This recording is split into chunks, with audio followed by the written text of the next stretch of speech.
Muito se discute se a síndrome do túnel do carpo é ou não uma doença influenciada pelo trabalho.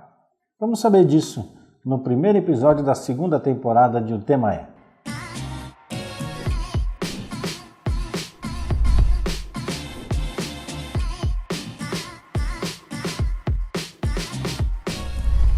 Olá, eu sou José Marcelo Penteado, sócio-diretor da MedSafe Solution, empresa que produz softwares para a área de perícia médica, saúde ocupacional e ergonomia, médico perito judicial e sócio-diretor também do Instituto Imersão, uma nova proposta de compartilhamento de conhecimento. Estamos voltando com o Tema É, que você poderá acessá-lo através das nossas redes sociais, Facebook, Instagram, YouTube e através do nosso site.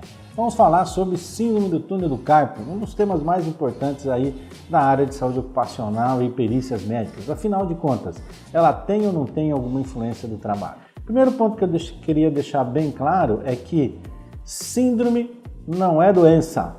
Então, às vezes as pessoas interpretam assim, eu tenho uma doença chamada síndrome do túnel do carpo. Não. Síndrome quer dizer conjunto de sinais e sintomas e que pode ser causado por uma ou mais doenças.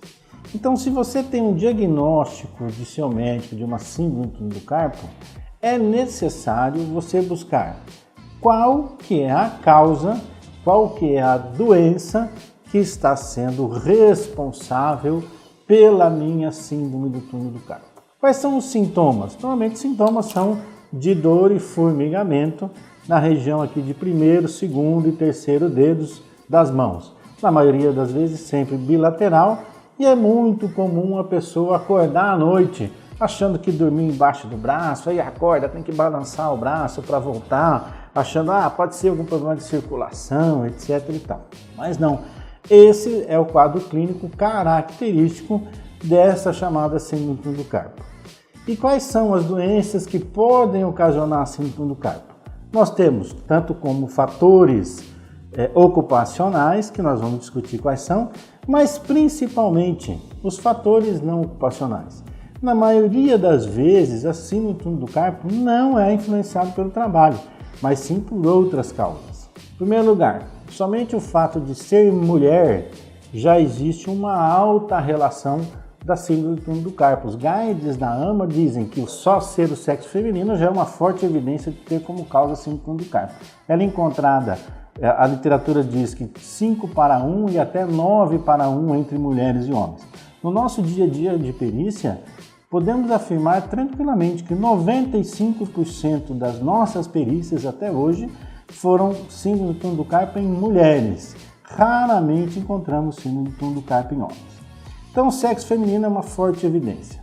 Obesidade. Obesidade é uma forte evidência de síndrome do túnel do carpo, porque o aumento de peso vai fazer a compressão desse nervo na região do punho. E quais são os fatores ocupacionais que podem estar relacionados com a patologia? Então principalmente postura estática com o punho em flexão. Então o fato de ficar dessa maneira vai levar à compressão do nervo mediano aqui na região do carpo. Movimentos repetitivos de flexo e extensão de punho, principalmente quando acompanhados de força. Então trabalhos com ferramentas que haja necessidade de fazer movimentos repetitivos, vai ser uma das causas da síndrome do túnel do carpo. Está relacionado também o trabalho com vibração. Alguns estudos dizem que talvez a vibração de mãos não influencie, mas o que ocorre é que sempre que a pessoa está com uma posição, com exposição à vibração ocupacional, ele também está com o punho em flexão junto. Então, a associação desses dois fatores, a vibração com a flexão do punho, é causa do síndrome do túnel do carpo. Carregar pesos com o punho, em que você vai fazer com a contratura aqui dos músculos umbilicais, vai ser uma das causas do síndrome do túnel do carpo. Impactos sobre a região, traumas que tenham ocorrido sobre a região do carpo, é um fator ocupacional que pode ocasionar a doença. E a grande pergunta é, digitação, está relacionada ou não com a síndrome do túnel do carpo? Importante saber que o nosso trabalho comum com o computador, em que eu vou estar fazendo uma digitação, atendendo o cliente, conversando com o outro, atendendo o telefone, fazendo a perícia, parando para examinar. São todas atividades em que eu tenho pausas espontâneas e eu tenho menos de 8.000 toques por hora nesse meu trabalho. Isso não é um fator que possa ocasionar um síndrome do carpo. Lembrando que para eu falar de risco ocupacional, eu tenho que ter os fatores ocupacionais, que é frequência, intensidade e duração. Então, qual é a intensidade que eu estou tendo, quanto que eu estou fazendo por isso por dia e qual a duração. Se eu tenho atividades em que ela tem essas pausas espontâneas, interação com outras pessoas, isso não é risco nenhum para a síndrome do carpo. Isso aqui não é um trabalho de digitador. O trabalho de digitação que estaria relacionado com a doença é aqueles em que você tem essa digitação intensiva em teclado, ou seja, eu não faço mais nada, eu fico aqui trabalhando, digitando, sem interação com ninguém, com números sequenciais aqui alfanuméricos, só copiando, mais de 8.000 toques por hora e sem nenhuma interação com ninguém e sem pausas. Aí sim eu posso ter uma relação aí com a patologia. Isso foi muito comum lá na época dos que começaram os bancos onde ainda não tinha internet, onde você tinha os compensadores de cheques, os digitadores, né? Na década de 80, nós tínhamos muito esse trabalho de digitação. Hoje é muito raro você ter um trabalho como esse. Muito bem, sabendo dessas causas, fatores ocupacionais e fatores não ocupacionais, o que o médico deve fazer? Em primeiro lugar, é fazer investigação. Eu tenho sintomas de síndrome do carpo, eu vou fazer o diagnóstico da patologia, onde o principal exame a ser solicitado é a eletroneuromiografia de membros superiores, que é um exame que o neurologista vai realizar e vai nos dizer qual o grau, se existe mesmo essa síndrome do carpo e em qual grau que ele está. Lembrando que o exame tem que ser sempre obrigatoriamente bilateral. Feita a eletroneuromiografia, eu vou investigar as causas. Vou pedir exame de diabetes, de tireoide, vou ver se usa anticoncepcional, todos esses fatores que eu falei das causas, dos fatores não ocupacionais. Muitas vezes pedir uma ressonância de punho, um ultrassom de punho, para tentar achar essas causas não ocupacionais. E vou precisar avaliar o local de trabalho para saber se tem os fatores ocupacionais ou não.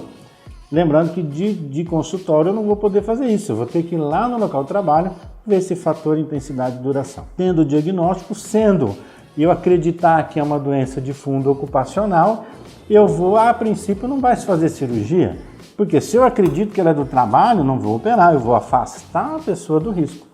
Afastado do risco, essa doença tem que curar. Se eu afastar desse risco e não estiver tendo cura, eu tenho que pensar em outras causas, síndrome do carpo, inclusive idiopáticas, né, que são aquelas em que a gente não acha a causa. Dependendo do grau da doença, então faça o tratamento, principalmente indicado o tratamento cirúrgico. A cirurgia, é importante salientar que é uma cirurgia extremamente simples, com altíssimos resultados satisfatórios. Então, em um ano, você vai ter aí até 90% das pessoas com cura da patologia, tornando-se assintomáticas. Exceção se faz em algumas situações. Por exemplo, pacientes alcoólatras, pacientes com distúrbios mentais e, pasmem os senhores, o próprio projeto diretriz diz que, como um preditor de mau resultado, são pacientes que estão em benefício trabalhista ou sob orientação de advogados, que eles acabam informando que não estão melhorando, quando na verdade clinicamente já era para estar bem. Então, respondendo à pergunta nossa inicial, a síndrome do carpo pode ter influência laboral? Sim, pode ter influência laboral, mas os fatores não ocupacionais normalmente são os maiores causadores da patologia e, normalmente, em perícias, é muito difícil você conseguir estabelecer uma causa direta da síndrome do carpo com o trabalho. Na maioria das vezes você vai encontrar, quando existe o fator ocupacional, você vai encontrar também fatores não ocupacionais, aquilo que eu falei, somente o fato de ser mulher e estar em 35, 50 anos, obesidade. Então você não vai conseguir estabelecer uma causa única com o trabalho, mas nesses casos você vai estabelecer uma concausa, em que vai se classificar ela entre leve, moderada ou severa, de acordo com os dados que você tem do processo. Ok? Estamos com uma novidade na nossa segunda temporada, que é o Responde Penteado. Então, se você tiver alguma dúvida sobre os temas que nós estamos falando aqui nos nossos programas, você acessa as nossas redes sociais, Facebook, Instagram, YouTube, mande pelo WhatsApp, com a hashtag Responde Penteado.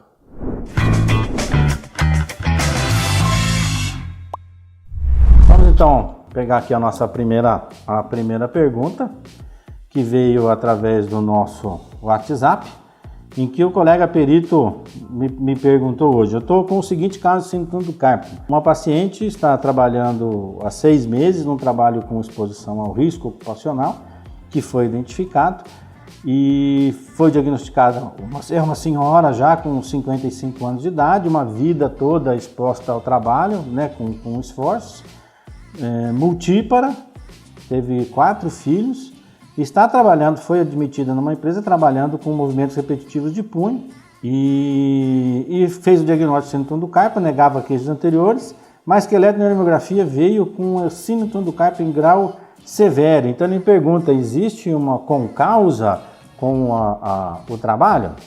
Muito bom. Veja bem, existe o fator ocupacional? Até existe esse fator ocupacional de 6 meses, mas quando a gente vai falar de concausa, nós vamos falar, são 3 fatores que vocês já viram nos vídeos anteriores, em que eu vou ter que identificar se a doença é multicausal, eu tenho que identificar o risco, identificar se esse risco alterou a história natural da evolução da doença. Uma senhora de 50 e poucos anos de idade, que já teve 4 filhos, já está na menopausa, teve uma vida laboral toda exposta ao trabalho e que apresenta um exame com apenas 6 meses na empresa, como a síndrome do carpo grau severo, mesmo que tenha ficado exposto a esse risco, eu afirmo que não vai ter nem causa e nem concausa com o trabalho. Porque essa exposição por 6 meses é impossível que tenha alterado a história natural da evolução da doença, ou seja, é impossível que tenha agravado a doença. E nesse caso eu migro para a teoria da causalidade adequada, que nós vamos falar num dos próximos vídeos. Eu migro para essa teoria da causalidade adequada, em que eu vou dizer assim: apesar de exposta ao risco, a doença foi única causada por fatores não ocupacionais, porque 6 meses é impossível levar um agravamento de uma doença, e ainda mais nesse grau severo. Respondida a pergunta, se você tem interesse aí de se aprofundar, você que é médico, tem interesse a se aprofundar nos temas aí de saúde ocupacional e perícias médicas, se inscreva aqui no site que está aqui embaixo, que é do institutoimersão.com.br, onde será notificado aí de todos os cursos que nós estamos realizando aí em todo o Brasil. Até a próxima!